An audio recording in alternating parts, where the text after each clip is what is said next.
Aujourd'hui, on approche des ours sauvages, de nuit, à moins de 3 mètres. Coucou tout le monde. Comment ils vont? Dans le dernier épisode, l'objectif était de survivre à une rando de la mort dans un canyon de nuit avec des guides locaux sous ecstasy. Vous m'entendez? Elle est tombée de haut, elle s'est fait mal. Aujourd'hui, l'objectif, c'est de survivre aux ours. Yes, on a effectivement trouvé un spot qui a l'air magnifique dans un cratère de volcan. Et, détail qui n'en est pas un, les personnes parlent d'ours sauvages à proximité du spot. Regarde monsieur l'ourson, il a planté sa canine ici, sa deuxième canine ici. Et puis il a tranquillement fait valdinguer le truc comme si c'était une vulgaire chaussette. Ah c'est pratique hein. Bah nous il nous en fallait pas plus. Piéto, le rupteur, let's go. Enfin rupteur, on y va mollo quand même. On va essayer d'éviter la surchauffe moteur. Ouais, on s'enfonce vraiment dans le désert turc. Entre l'Iran et la Syrie, il fait bon. Hein. Voilà, 40 degrés à l'ombre, ça commence à causer fort. On continue la route vers notre spot qui est au beau milieu du cratère de volcan, Nemrut Crateri.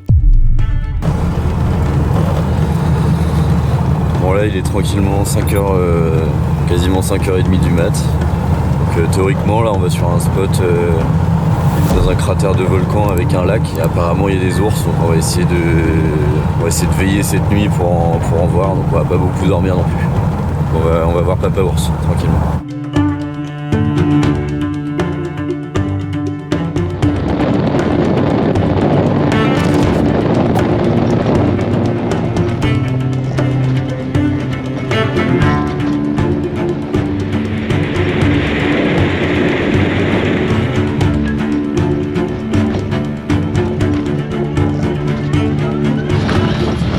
Qu'est-ce qui vient de se passer là, Baptiste? Voilà, on vient de descendre une pente comme ça de sable avec des bosses. Genre ça passe que dans un sens quoi. Donc Inch'Allah il y a une autre route et on arrive à repartir, autrement on est tanké dans le trou. Voilà. On vous tient au jus, on a pu descendre, pas sûr qu'on puisse remonter. Enfin, sûr qu'on puisse pas remonter s'il n'y a pas d'autre route que celle-là d'ailleurs. En arrivant sur ce fameux spot, il y a une petite cabane faite de pierres, de briques et de brocs et un petit père qui en sort et qui vient nous voir en faisant des grands gestes. Welcome my friends, welcome. Et ouais, pas de répit mon gars. Qu'est-ce qui va bien pouvoir nous arriver cette fois? Bon après c'est ce qu'on voulait, hein. Visiter l'est de la Turquie, rencontrer des locaux, voilà, on est servi. On fait les présentations avec le petit père, il s'appelle Feizo. Very nice place. Il vit la moitié de l'année dans sa cabane d'ermite entre les montagnes et les sources chaudes, et l'autre moitié de l'année il travaille dans un hôtel à Istanbul. Pourquoi pas? À peine arrivé, on sait déjà tout ça. Le mec il débite. Lui aussi il est sous tasse ou quoi? Ils sont fous ces Kurdes. Il nous indique le spot où on peut se poser avec le van, et il disparaît comme il est venu. Il revient avec du thé, on se pose, et on taille le bout de gras autour d'un goûter. Il nous explique qu'il a appris l'anglais avec les touristes qui passent, et il accueille tout le monde comme nous. L'hiver, il y a 3 mètres de neige dans le cratère. Donc Feizo, il rentre bosser sur Istanbul, et l'autre moitié de l'année, donc il vit ici, sans élec, sans eau, dans sa cabane, à cramer du plastique pour faire chauffer du thé. Coucou Greta, un vrai MacGyver. Il met bien du plastique. How dare you!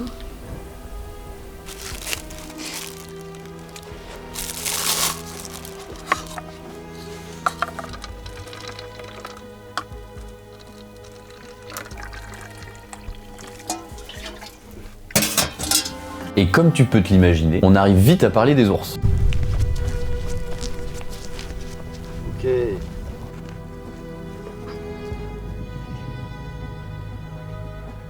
Is the bear a problem for the persons here? Yes. Sometimes it's no dinners, tent. Sometimes it's problem. Caravan good, caravan no problem. Il nous dit aussi que les ours descendent de la montagne la nuit pour se nourrir au frais et pas sous les 45 degrés de la journée qui tapent la gueule. Il y en a qui réfléchissent. Ce soir, je vous emmène voir les ours, dit-il très tranquillement. Eh bah, let's go. C'est toi le guide. Il nous donne donc rendez-vous à 19h30. Ouais, encore une fois, on est très à l'est, donc il fait nuit tôt. Je pense que t'as compris maintenant. Le MacGyver, il nous donne quand même quelques conditions. Le chien, c'est dans le camion et il ne faut surtout pas laisser traîner de bouffe ou de poubelle dehors. Ça pourrait fortement intéresser Papa Ours. Et on n'a pas envie d'intéresser Papa Ours. Ah, et last condition, pas de lumière. Ça les énerve très beaucoup. Ok. Be quiet and respect them. Ok, frère des ours, c'est toi qui dis, nous on fait. De toute façon, j'ai pas méga envie de manquer de respect à un nounours. On mange donc rapidement, on range tout comme il a dit. Le stress monte un petit peu. Va-t-on crever? On couche Saika dans le camion, on rejoint Feizo à sa cabane, on éteint toutes les lumières et on attend. Ce soir-là, la nuit est très sombre. La lune et les étoiles ne nous donnent que très peu de lumière, et nos yeux ne sont encore pas tout à fait habitués à l'obscurité. On n'y voit vraiment rien. Quand enfin, après une vingtaine de minutes et une dizaine de thés, Oui, il arrive. Il y en a un qui arrive. nous apercevons une énorme masse sombre qui se déplace en reniflant fortement. Pierre Palmade, c'est toi? Tout d'un coup, Feizo se lève. Il nous fait signe de le suivre et signale sa présence en tapotant dans ses mains. Là, à 5 mètres devant nous, une mère avec 2 de ses petits. On les distingue à peine. Je me dis que déjà, approcher un ours sauvage que tu vois pas bien mais qui lui te voit très bien, c'est un poil engagé. Mais là, approcher une mère avec ses petits, c'est turbo engagé.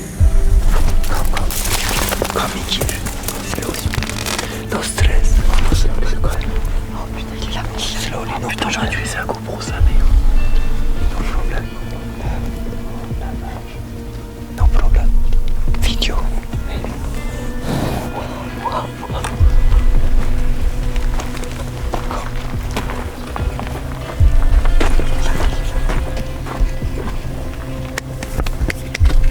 Bon bah ok mec, on te suit, on te connaît depuis 3 heures à peine, et on remet nos vies entre tes mains. Let's go.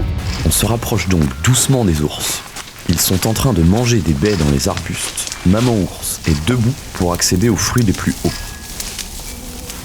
Il n'y a absolument aucun bruit, à part son souffle qui fait trembler nos organes et les battements de mon cœur qui résonnent dans ma tête. C'est vraiment impressionnant. En même temps, on est en danger de mort imminente. On distingue la silhouette imposante de l'ours dressée sur ses pattes arrière qui découpe les étoiles dans le ciel. Elle doit faire au moins 2,50 m debout. Mais notre présence n'a pas l'air de la déranger. Elle fait sa vie et ses oursons aussi. Feizo leur a même donné des prénoms. Il les voit depuis tout petit et même la mère, il l'a vu grandir. Tout d'un coup, Feizo se tait.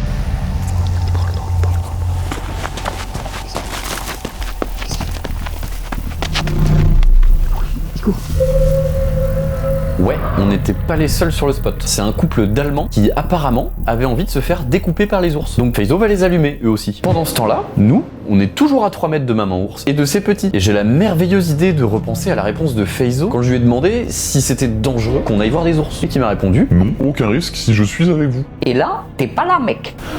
On entend Feizo tirer les oreilles aux Allemands.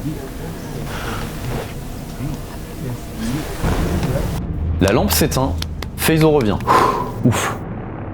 On commence à apercevoir d'autres masses sombres se déplacer dans le noir. Il y en a au moins 4 ou 5. Certains jeunes sont plus craintifs que les autres et sont un peu apeurés par nos mouvements et nos bruits de pas. Ce qui fait qu'ils partent facilement en courant, ça fait trembler le sol sec et racineux, ça fait flipper un max, parce que t'entends leur bruit de pas lourd, tu sens les vibrations dans le sol, mais tu vois pas vers où ils vont. Donc, s'ils te chargent, le temps que tu t'en aperçoives, t'es déjà sous vide rayon steak chez Edouard. Terminé. Leclerc. Je bande et je me chie dessus en même temps. C'est scato bizarre. On reste jusqu'à 3h du mat à suivre les ours partout sur le campement. C'est incroyable.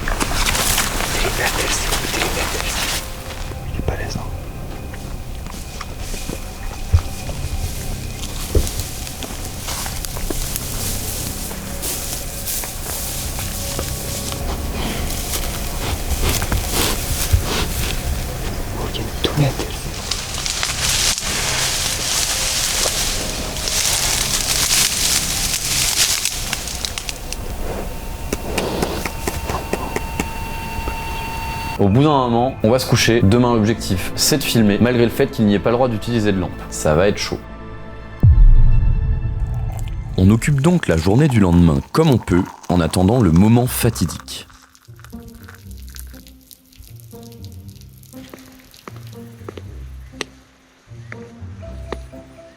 Pour apaiser les tensions, je te propose ce petit reportage sur Monsieur Tortue qui essaye de monter sur Madame Tortue.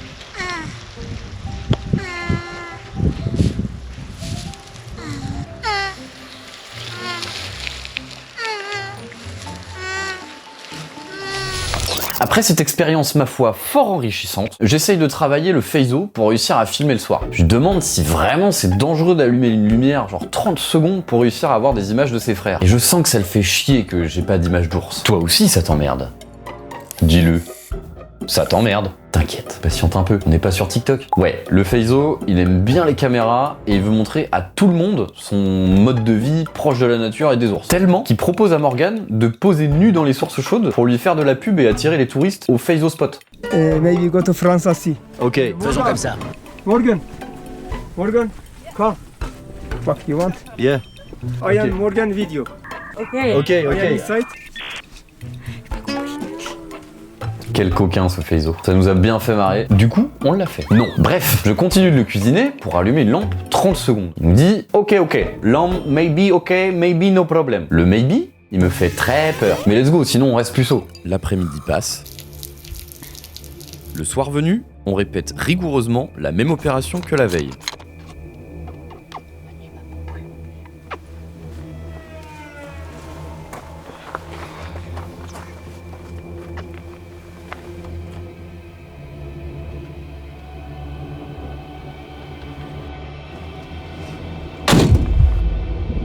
On a demandé à Feizo du coup si on pouvait mettre un petit peu de lumière pour avoir au moins 10-15 secondes de vidéo.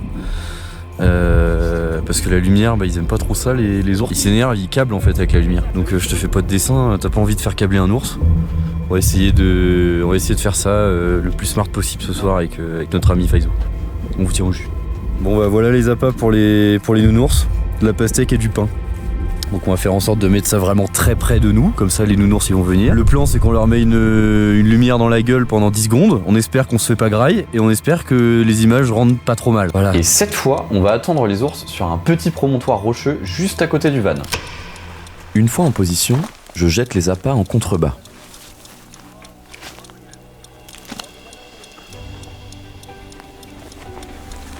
Quand soudain... Light ok. Ok, 3, 2...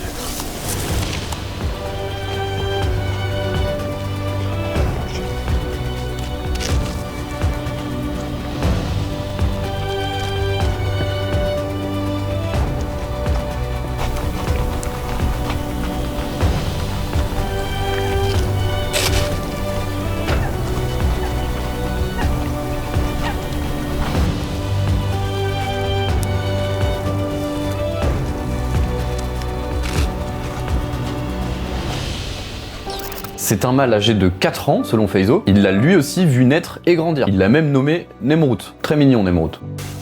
Nemrut doit faire 2 mètres et 150 kilos. Il est encore jeune et doit grandir jusqu'à ses 10 ans pour atteindre sa taille adulte. Mais il est déjà très impressionnant.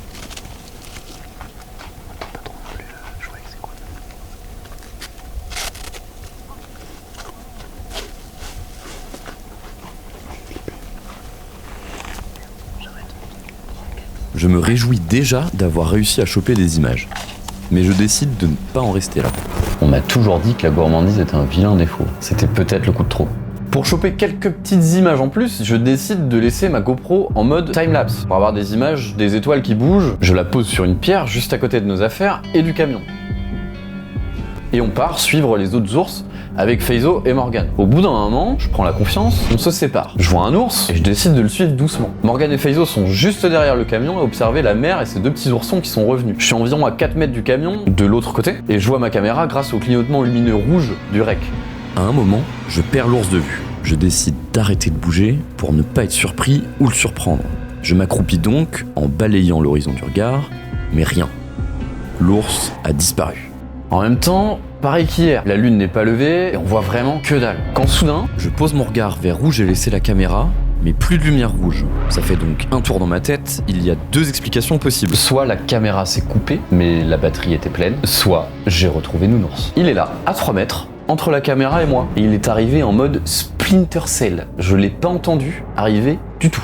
Le silence se brise d'un coup pour laisser place à un vacarme de tous les diables. L'ours se déchaîne sur nos affaires, la table, les chaises, tout le campement part en couille. Là, c'est caca culotte. Je sais que Morgan et Feizo sont potentiellement encore plus proches que moi. J'inspire un grand coup et je repense à ce que Frère des Ours nous a dit. Stay calm, don't run and be quiet. Du coup, je ne bouge pas et je fais mon caca caleçon.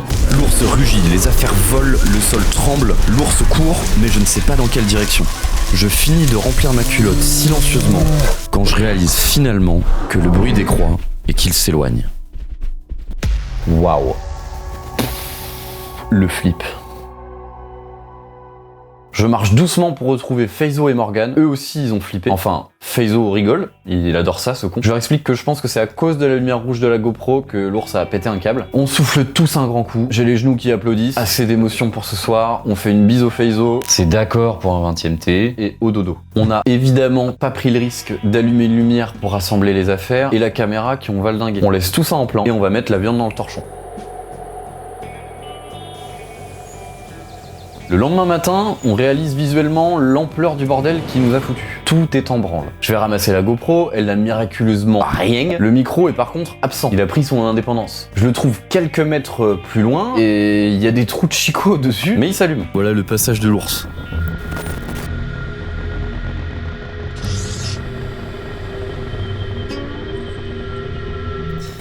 Donc je crois qu'il marche, après je sais pas s'il marche vraiment bien.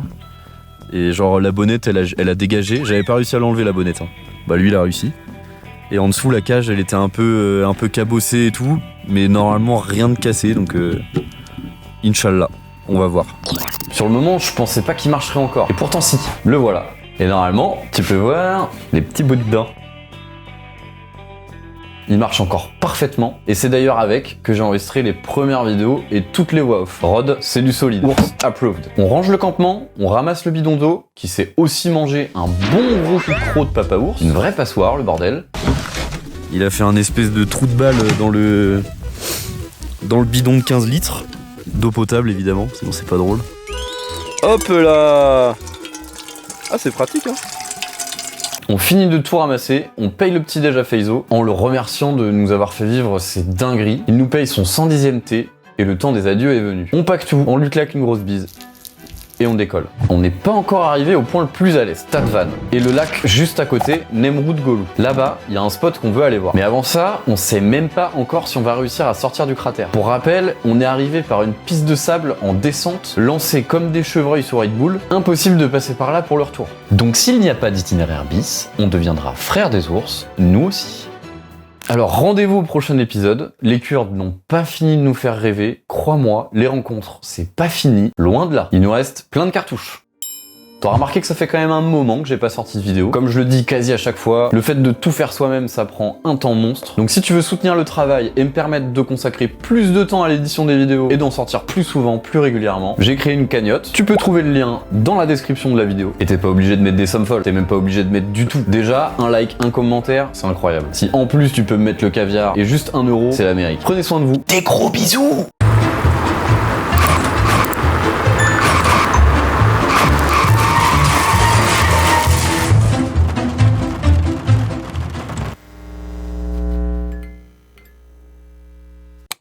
Bon, je me suis fait virer, il me demande d'aller voir s'il y a des ours. Il est extra good le petit père, c'est un vrai réalisateur, en fait il veut qu'on fasse un film. Du coup bah on va faire un film, on est en train, très bien.